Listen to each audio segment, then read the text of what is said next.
Last week we talked about how to play scales really well, and I mentioned that they're a basis for playing arpeggios well.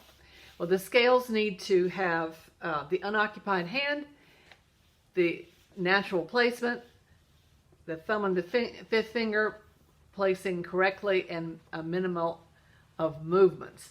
Now those are for scales. The arpeggio is really just a scale that's thirds apart, or in some cases a fourth apart. So you're applying the same principles. You want the fingers to lie naturally. You want to balance over each note. Especially when you approach the fourth, right here, be sure that if you hold your hand frozen, you'll end up with a jerk.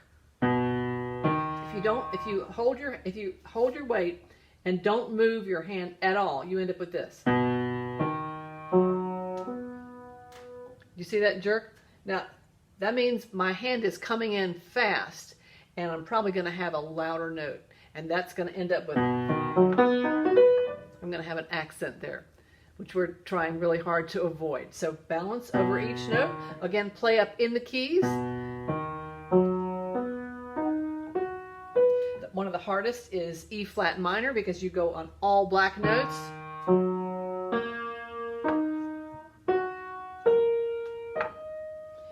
And then we encounter that in the literature, everything from the Chopin Prelude in B minor.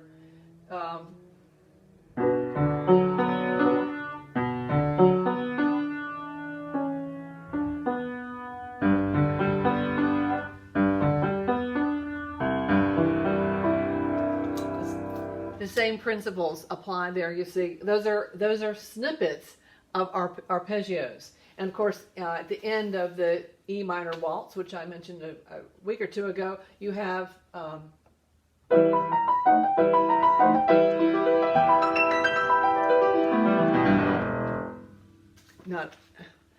and here's something I'm actually practicing on this a little bit. It's hymn arrangement, but there's a lot of arpeggiation in the left hand, so I thought I might just see if I can model it for you just a little bit.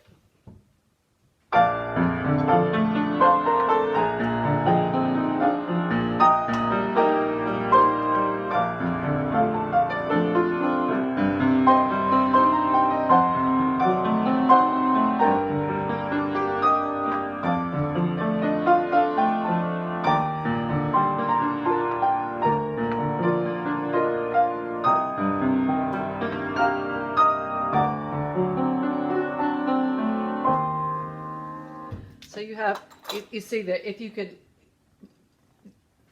use those principles, you have this kind of movement, and then what looks smooth sounds smooth. So hope that helps you with your arpeggio teaching and playing.